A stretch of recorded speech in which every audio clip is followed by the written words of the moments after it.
ਤੋ ਰਮਨ ਜੀ ਸ਼ੁਰੂਆਤ ਕਰਦੇ ਹਾਂ ਜਿਹੜੇ CDLs ਦੇ ਉੱਤੇ ਕ੍ਰੈਕਡਾਊਨ ਆ ਲਗਾਤਾਰ ਜਾਰੀ ਆ। ਕੱਲ ਜਿਹੜੀ ਟਰਾਂਸਪੋਰਟ ਟੌਪਿਕਸ ਵਾਲਿਆਂ ਨੇ ਤੇ ਹੋਰ ਵੀ ਬਹੁਤ ਸਾਰੇ ਜਿਹੜੇ ਟਰੱਕਿੰਗ ਅਦਾਰੇ ਆ ਉਹਨਾਂ ਨੇ ਇਹ ਨਿਊਜ਼ ਲਾਈ ਵੀ 6407 ਨਾਨ ਡੋਮਿਸਾਈਲ CDLs ਆ ਟੈਕਸਸ ਨੇ ਰਿਵੋਕ ਜਿਹੜੇ ਉਹ ਕਰ ਦਿੱਤੇ ਹੈਗੇ ਆ। ਸੋ ਨਾਨ ਡੋਮਿਸਾਈਲ CDLs ਦੇ ਉੱਤੇ ਕ੍ਰੈਕਡਾਊਨ ਪੂਰਾ ਚੱਲ ਰਿਹਾ ਜੀ। ਬਿਲਕੁਲ ਰਾਜਕਰਨ, ਇਹ ਕਾਫੀ ਜਿਹੜੀ ਆ ਇੰਟਰਸਟਿੰਗ ਤੇ ਨਹੀਂ ਮੈਂ ਕਹੂੰਗਾ, ਕਾਫੀ ਜਿਹੜੀ ਆ ਹਲਚਲ ਮਚਾਉਣ ਵਾਲੀ ਵੀਡੀਓ ਹੈਗੀ ਆ, ਕਿਉਂਕਿ ਕਾਫੀ ਜਿਹੜੀਆਂ ਸਟੇਟਸ ਹੈਗੀਆਂ ਉਹ ਬਾਰ-ਬਾਰ ਇਸ ਚੀਜ਼ ਦੇ ਉੱਤੇ ਚੱਲ ਰਿਹਾ ਹੈਗਾ ਕਿ ਕਿਹੜੀਆਂ ਸਟੇਟਸ ਆ ਜਿਹੜੀਆਂ ਕਿ ਇਸ ਵੇਲੇ ਨਾਨ ਡੋਮਿਸਾਈਲ ਲਾਇਸੈਂਸ ਜਿਹੜੇ ਕੈਂਸਲ ਕਰ ਰਹੀਆਂ ਹੈਗੀਆਂ ਜਾਂ ਉਹਨਾਂ ਨੂੰ ਰਿਵੋਕ ਕਰ ਰਹੀਆਂ ਹੈਗੀਆਂ। ਸੋ ਟੈਕਸਸ ਜਿਹੜੀ ਪਹਿਲਾਂ ਕਾਫੀ ਚਰਚਾ ਦੇ ਵਿੱਚ ਆਈ ਸੀਗੀ, ਉਹਦੇ ਵਿੱਚ ਹੁਣ ਜਿਹੜਾ ਆ ਇਹ ਕਾਫੀ ਹੱਦ ਤੱਕ ਉਹਨਾਂ ਨੇ ਜਿਹੜਾ ਚਾਰਜ ਲਿਆ ਹੈਗਾ ਕਿ ਜਿਹੜੇ 6700 ਦੇ ਕਰੀਬ 6400 ਦੇ ਕਰੀਬ ਜਿਹੜੇ ਲਾਇਸੈਂਸਿਸ ਆ ਉਹ ਰਿਵੋਕ ਕੀਤੇ ਗਏ ਆ। ਔਰ ਇਹਦੇ ਨਾਲ ਨਾਲ ਉਹਨਾਂ ਨੇ ਹੋਰ ਜਿਹੜੇ ਲਾਇਸੈਂਸ ਹੈ, ਮਤਲਬ 3000 ਦੇ ਕਰੀਬ ਲਾਇਸੈਂਸ ਹੈ ਜਿਨ੍ਹਾਂ ਨੂੰ ਨੋਟਿਸਸ ਭੇਜੇ ਆ। ਇੱਥੇ ਇੱਕ ਚੀਜ਼ ਦੇਖਣ ਵਾਲੀ ਹੋਊਗੀ ਕਿ ਇਹਨਾਂ ਨੇ ਆਟੋਮੈਟਿਕਲੀ ਇਹਨਾਂ ਨੂੰ ਡਾਊਨਗ੍ਰੇਡ ਕਰਕੇ ਤੇ ਕਾਰ ਦਾ ਲਾਇਸੈਂਸ ਕਰ ਦਿੱਤਾ ਹੈਗਾ, ਜਿਹਦੇ ਵਿੱਚ ਕਿ ਕਾਫੀ ਜਿਹੜੀ ਹਲਚਲ ਜਿੱਦਾਂ ਆਪਾਂ ਕੈਲੀਫੋਰਨੀਆ ਦੇ ਵਿੱਚ ਜੋ ਦੇਖਿਆ ਸੀਗਾ ਉੱਦਾਂ ਨਹੀਂ ਹੋ ਰਿਹਾ ਹੈਗਾ। ਸੋ ਇੱਥੇ ਥੋੜ੍ਹਾ ਜਿਹਾ ਡਿਫਰੈਂਟ ਹੈਗਾ ਆ, ਔਰ ਹਰ ਸਟੇਟ ਜਿਹੜੀ ਆ ਉਹ ਡਿਫਰੈਂਟ ਕਾਰਵਾਈ ਕਰ ਰਹੀ ਆ।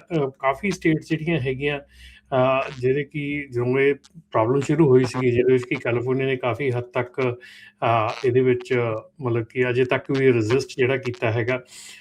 ਕੋਲੋਰਾਡੋ ਵੱਲੋਂ 414 ਲਾਇਸੈਂਸ ਜਿਹੜੇ ਰੱਦ ਕੀਤੇ ਗਏ ਆ। ਨਾਰਥ ਕੈਰੋਲਾਈਨਾ ਨੇ ਆਪਣੀ ਜਿੱਦਾਂ ਵੀ FMCSA ਨੇ ਕਿਹਾ ਸੀ ਉਹ ਤੋਂ ਵੱਧ ਕੇ ਕਾਰਵਾਈ ਨਾਰਥ ਕੈਰੋਲਾਈਨਾ ਨੇ ਕੀਤੀ ਆ। ਮੈਨੇਸੋਟਾ ਦੇ ਵਿੱਚ ਜ਼ਿਆਦਾਤਰ ਪਹਿਲਾਂ ਹੀ ਖਤਮ ਕਰ ਚੁੱਕੇ ਸੀਗੇ। ਪੈਨਸਿਲਵੇਨੀਆ ਦਾ ਜਿਹੜਾ ਰਿਕਾਰਡ ਹੈਗਾ ਲਗਭਗ ਜਿਹੜਾ ਕਲੀਨ ਹੋ ਚੁੱਕਾ। ਨਿਊਯਾਰਕ ਦੇ ਜਿਹੜੇ ਫੈਡਰਲ ਫੰਡਸ ਆ ਉਹ ਇਸ ਵੇਲੇ ਸਟਾਪ ਕੀਤੇ ਗਏ ਆ। ਸੋ ਹੁਣ ਤੱਕ ਜੋ ਵੀ ਇਹ ਚੱਲ ਰਿਹਾ ਹੈਗਾ ਇਹਦੇ ਵਿੱਚ ਟੋਟਲ ਇਸ ਵੇਲੇ ਮਈ 1, 2026 ਤੱਕ ਆਲਮੋਸਟ 28,000 ਲਾਇਸੈਂਸ ਜਿਹੜੇ ਆ ਉਹ ਕੈਂਸਲ ਜਿਹੜੇ ਕੀਤੇ ਜਾ ਚੁੱਕੇ ਆ, ਰੱਦ ਕੀਤੇ ਜਾ ਚੁੱਕੇ ਆ। ਤੇ FMCSA ਵੱਲੋਂ ਅਨੁਮਾਨ ਦਿੱਤਾ ਜਾ ਰਿਹਾ ਕਿ ਆਉਣ ਵਾਲੇ 5 ਸਾਲਾਂ ਦੌਰਾਨ 30,000 ਤੋਂ 40,000 ਲਾਇਸੈਂਸ ਸਾਲਾਨਾ ਜਿਹੜੇ ਆ ਇਹ ਵਰਕਫੋਰਸ ਚੋਂ ਨਿਕਲਣਗੇ, ਇਹ ਕੈਂਸਲ ਹੋਣਗੇ। ਸੋ ਇਹ ਜਿਹੜੀ ਚੀਜ਼ ਹੈਗੀ ਆ ਡੈਫੀਨੇਟਲੀ ਆਪਾਂ ਬੜੇ ਚਿਰ ਤੋਂ ਇਸ ਆਲਮੋਸਟ ਹੁਣ ਤਾਂ ਸਾਲ ਹੀ ਹੋ ਚੱਲਿਆ ਇਸ ਚੀਜ਼ ਦੇ ਉੱਤੇ ਗੱਲ ਚੱਲਦੀ ਨੂੰ। ਸੋ ਇਹ ਕਾਫੀ ਇਸ ਵੇਲੇ ਜਿਹੜੀਆਂ, ਕਿਉਂਕਿ ਇਹ ਆਉਣ ਵਾਲੇ ਸਮੇਂ ਦੇ ਵਿੱਚ ਜਿੱਦਾਂ ਕਿ ਹੁਣ FMCSA ਵੱਲੋਂ ਕਿਹਾ ਜਾ ਰਿਹਾ ਕਿ ਆਉਣ ਵਾਲੇ 5 ਸਾਲਾਂ ਦੇ ਵਿੱਚ ਇੰਨੇ ਲਾਇਸੈਂਸ ਐਵਰੀ ਈਅਰ ਹੋਣੇ ਆ। ਜੇ ਆਪਾਂ ਇਸ ਸਾਲ ਦੇ ਵਿੱਚ ਹੁਣ ਪਿਛਲੇ ਸਾਲ ਦਾ ਜੇ ਆਪਾਂ 12 ਮਹੀਨਿਆਂ ਦਾ ਲਾਈਏ ਤਾਂ 28,000 ਲਾਇਸੈਂਸ ਕੈਂਸਲ ਹੋਏ ਆ। ਤੇ ਜੇ ਹਰ ਸਾਲ ਅਗਲੇ ਆਉਣ ਵਾਲੇ 5 ਸਾਲ ਦੇ ਵਿੱਚ ਹਰ ਸਾਲ ਜੇ 30,000 ਤੋਂ 40,000 ਲਾਇਸੈਂਸ ਕੈਂਸਲ ਹੋਣੇ ਆ ਤੇ ਇਹ ਜਿਹੜੀ ਕਹਾਣੀ ਆ ਇਹ ਆਉਣ ਵਾਲੇ 4 ਤੋਂ 5 ਸਾਲਾਂ ਦੇ ਵਿੱਚ ਕਾਫੀ ਵਾਰ ਦੁਹਰਾਈ ਜਾਣੀ ਹੈ, ਕਾਫੀ ਵਾਰ ਇਹ ਚੱਲਣੀ ਹੈਗੀ ਆ। ਆਈ ਡੋਂਟ ਨੋ ਕਿ ਦੂਜੀ ਕੋਈ ਐਡਮਿਨਿਸਟ੍ਰੇਸ਼ਨ ਆ ਜਾਂਦੀ ਹੈ ਤਾਂ ਸ਼ਾਇਦ ਇਹਨੂੰ ਰੋਕ ਲੱਗ ਜੇ ਜਾਂ ਕੀ ਹੋ ਸਕਦਾ। ਅਜੇ ਤੱਕ ਤਾਂ ਇਹ ਸਾਰਾ ਲਿੰਬੋ ਦੇ ਵਿੱਚ।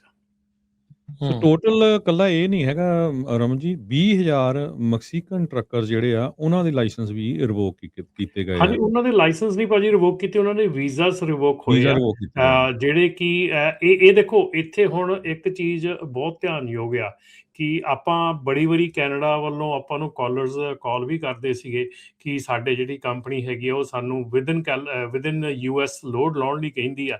ਇਹ ਜਿਹੜੇ 20,000 ਵੀਜ਼ਾਸ ਕੈਂਸਲ ਹੋਏ ਆ ਇਹ ਉਹ ਗਲਤੀ ਕਰਕੇ ਹੋਏ ਆ ਕਿ ਇਹ ਜਿਹੜੇ ਮੈਕਸੀਕਨ ਡਰਾਈਵਰ ਸੀਗੇ ਇਹ ਵਿਦਨ US ਜਿਹੜੇ ਲੋਡ ਕਰਦੇ ਸੀਗੇ। ਸੋ ਜਦੋਂ ਉਹਨਾਂ ਨੂੰ ਪਤਾ ਲੱਗਿਆ ਕਿ ਇਹ ਵਿਦਨ US ਲੋਡ ਹੋ ਰਹੇ ਹੈਗੇ ਆ, ਸੋ ਉਸ ਚੀਜ਼ ਦੇ ਉੱਤੇ ਜਿਹੜੀ ਰੋਕ ਉਸ ਚੀਜ਼ ਤੇ ਉਹਦੇ ਕਰਕੇ ਜਿਹੜੇ ਲਾਇਸੈਂਸ ਆਪਣੇ ਵੀਜ਼ਾਸ ਕੈਂਸਲ ਹੋਏ ਆ। ਸੋ ਕੈਨੇਡੀਅਨ ਟਰੱਕਿੰਗ ਕੰਪਨੀਆਂ ਵਾਸਤੇ ਵੀ ਇਹ ਚੀਜ਼ ਹੈਗੀ ਆ ਕਿ ਜੇ ਤੁਸੀਂ ਇਹ ਕੰਮ ਕਰਦੇ ਹੈਗੇ ਆ, ਇੱਦਾਂ ਦੇ ਕੋਈ ਚੀਜ਼ ਕਰਦੇ ਹੈਗੇ ਆ ਤੇ ਬਿਲਕੁਲ ਤੁਸੀਂ ਇਸ ਚੀਜ਼ ਵੱਲ ਧਿਆਨ ਦਿਓ ਔਰ ਡਰਾਈਵਰ ਵੀ ਖਾਸ ਕਰਕੇ ਧਿਆਨ ਦੇਣ ਕਿਉਂਕਿ ਉਹਨਾਂ ਦੀ ਰੋਜੀ ਰੋਟੀ ਹੈ, ਉਹਨਾਂ ਦਾ ਵੀਜ਼ਾ। ਤੇ ਜੇ ਕੱਲ੍ਹ ਨੂੰ ਇੱਦਾਂ ਦੀ ਕੋਈ ਗੱਲ ਹੁੰਦੀ ਹੈ ਤਾਂ ਡੈਫੀਨੇਟਲੀ ਇੱਧਰ ਵੀ ਜਿਹੜਾ ਆ ਧਿਆਨ ਦੇਣਾ ਪੈਣਾ ਆ। ਤੇ ਅਜੇ ਵੀ ਰਾਜਕਰਨ ਬਹੁਤ ਜ਼ਿਆਦੀਆਂ ਜਿਹੜੀਆਂ ਸੂਚਨਾਵਾਂ ਮਿਲ ਰਹੀਆਂ ਆ ਕਿ ਕੰਪਨੀਜ਼ ਅਜੇ ਵੀ ਸਟਿੱਕਰ ਇੱਧਰ ਉੱਧਰ ਕਰਕੇ ਜਿਹੜੇ ਲੋਡਸ ਲੋਕੀ ਕਰ ਰਹੇ ਹੈਗੇ ਆ। ਡੈਫੀਨੇਟਲੀ ਸਮਾਂ ਚੰਗਾ ਨਹੀਂ ਗਾ ਇਸ ਵੇਲੇ ਹੈਗਾ। ਅਤੇ ਜੇ ਕਹੀਏ ਤਾਂ ਇਹ ਬਹੁਤ ਇਤਰਾਜ਼ਯੋਗ ਚੀਜ਼ਾਂ ਹੈਗੀਆਂ ਜਿਹੜੀਆਂ ਇਸ ਵੇਲੇ ਸਟਿਲ ਹੋ ਰਹੀਆਂ ਹੈਗੀਆਂ। ਔਰ ਇਹ ਖਬਰ ਵੀ ਜਿਹੜੀ ਆ ਇਹ ਨਹੀਂ ਕਿ ਆਪਣੀ ਕਮਿਊਨਿਟੀ ਆ, ਦੂਜੀ ਕਮਿਊਨਿਟੀ ਦੇ ਲੋਕ ਇਹ ਜ਼ਿਆਦਾ ਕੁਛ ਕਰ ਰਹੇ ਹੈਗੇ ਆ। ਸੋ ਇਹਦੇ ਲਈ ਆਈ ਥਿੰਕ ਜੇ ਤੁਸੀਂ ਉਸ ਕੰਪਨੀ 'ਚ ਜਾਂ ਇੱਦਾਂ ਦੀ ਕਿਸੇ ਕੰਪਨੀ 'ਚ ਕੰਮ ਕਰਦੇ ਹੈਗੇ ਆ ਤਾਂ ਡੈਫੀਨੇਟਲੀ ਤੁਸੀਂ ਧਿਆਨ ਨਾਲ ਸੋਚੋ, ਕਿਉਂਕਿ ਕੱਲ੍ਹ ਨੂੰ ਤੁਸੀਂ ਵੀ ਵਿੱਚ ਬੜੇ ਜਾ ਸਕਦੇ ਆ।